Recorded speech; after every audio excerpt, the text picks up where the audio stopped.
Assalamualaikum warahmatullahi wabarakatuh. Bagaimana kabar anak-anak hari ini? Baik, Bu. Alhamdulillah. Jadi, sebelum kita belajar, pertama-tama kita akan membaca Al-Quran terlebih dahulu selama 15 menit. Akan diambil Al-Qurannya. Dibuka ya Al-Qurannya. Baiklah, Bu Guru ingin satu orang perwakilan di antara kalian untuk membaca Al-Quran di depan. Silahkan. Nah, Abdullah. 15 minutes later. Baiklah, sebelum kita mulai belajar, Bu Guru akan absen kalian terlebih dahulu. Abdullah. Baik, Eli Setiawati. A few minutes. Zainul Ilmi. Zainul Ilmi kemana ya? Petik jagung. Sambil rumput, Bu. Baiklah. Jadi semua hadir hari ini kecuali Nak Zainul Ilmi. Pada kali ini kita akan belajar arti kedudukan dan fungsi Pancasila.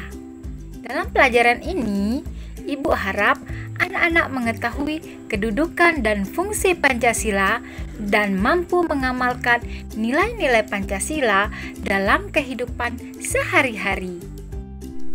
Baik, anak soleh dan solehah yang hebat, sebelum kita membahas arti dan kedudukan Pancasila, kita harus tahu dulu apa sih itu Pancasila? Ada yang tahu apa itu Pancasila? Istilah Pancasila dalam kehidupan kenegaraan dikenal pertama kali oleh Insinyur Soekarno dalam sidang BPUPKI tanggal 1 Juni 1945.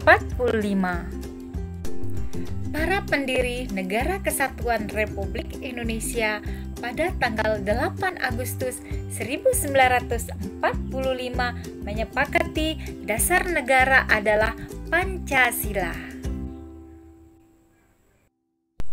Nah, istilah Pancasila berasal dari bahasa Sanskerta.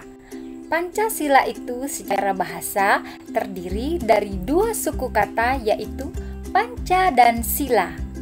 Kata panca ini memiliki arti 5, sedangkan sila ini memiliki arti asas atau aturan dasar.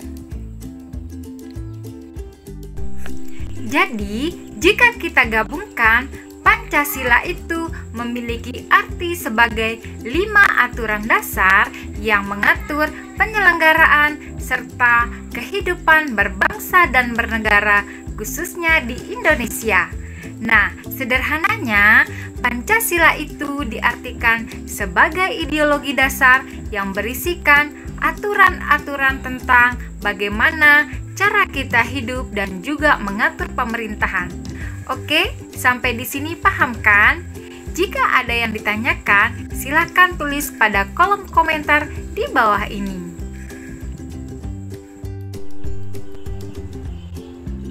Anak soleh dan solehah yang hebat, masih ingat nggak apa isi dari sila Pancasila? Sila pertama yaitu ketuhanan yang Maha Esa. Sila kedua, kemanusiaan yang adil dan beradab. Sila ketiga, persatuan Indonesia. Sila keempat, kerakyatan yang dipimpin oleh hikmah kebijaksanaan dalam permusyawaratan perwakilan. Dan sila kelima, keadilan sosial bagi seluruh rakyat Indonesia. Sampai di sini paham ya? Baiklah, selanjutnya kita akan membahas tentang Pancasila sebagai dasar negara dan pandangan hidup berbangsa. Pancasila sebagai dasar negara maksudnya adalah Pancasila dijadikan landasan atau dasar dalam menyelenggarakan negara, khususnya negara Indonesia. Di sini ada dua kata kunci, yaitu kata penyelenggaraan atau dasar atau landasan. Perhatikan gambar berikut ini. Ini adalah sebuah bangunan. Yang paling bawah ini kita anggap sebagai Pancasila sebagai landasan negara kita. Kemudian di atasnya ada tiang-tiang penyangga kita anggap sebagai Undang-Undang Dasar 1945, Bhinneka Tunggal Ika, dan konsep Negara Kesatuan Republik Indonesia. Dan bangunan ini namanya adalah Negara Indonesia. Kemudian, jika kita ambil salah satu tiangnya secara paksa, maka bangunan tersebut masih dapat berdiri atau negara tersebut masih dapat berjalan dengan normal walaupun tidak seimbang. Tetapi jika kita ambil secara paksa yang paling bawah, yaitu negara atau Pancasila tersebut, maka sekuat apapun penyangganya, pasti bangunan tersebut atau negara tersebut akan ambruk juga. Itulah pentingnya sebuah dasar negara. Jika dasar negaranya kuat, maka negaranya pun akan kuat. Tetapi jika dasar negaranya lemah, maka akan mudah sekali untuk dihancurkan. Selanjutnya, Pancasila sebagai pedoman hidup bangsa. Pancasila sebagai pandangan hidup bangsa memiliki arti bahwa itu dijadikan sebagai pedoman, pemberi arah atau petunjuk tentang bagaimana cara kita harus menjalani kehidupan kita sehari-hari dalam kehidupan berbangsa ini. Nah, perhatikan ilustrasi berikut ini. Anak-anak pasti pernah membeli barang. Contohnya, membeli HP di dalam box. HP pasti ada buku petunjuk. Buku petunjuk tersebut memberi arahan bagaimana cara kita menggunakan HP tersebut. Jika kita menggunakan sesuai buku petunjuk, maka kita akan mendapatkan manfaatnya dan HP kita dapat kita fungsikan sehari-hari dengan aman. Nah, sama halnya dengan Pancasila. Jika kita menjadikan Pancasila sebagai pedoman kita sehari-hari dalam kehidupan berbangsa dan bernegara, maka apa yang menjadi cita-cita bangsa Indonesia kita tercinta akan tercapai atau terwujud. Mengapa demikian? Karena Pancasila memiliki nilai-nilai kebaikan sesuai bangsa kita, dan jika kita teladani atau implementasikan, maka kita semua dapat mencapai cita-cita dan tujuan nasional bangsa Indonesia. Nah, sampai di sini paham kan anak soleh dan solehah yang hebat? Jika ada pertanyaan, silakan tulis di kolom komentar di bawah ini. Anak soleh dan solehah yang hebat, selain itu, Pancasila memiliki fungsi dan peran yang lain, seperti 1. Pancasila sebagai jiwa bangsa Indonesia.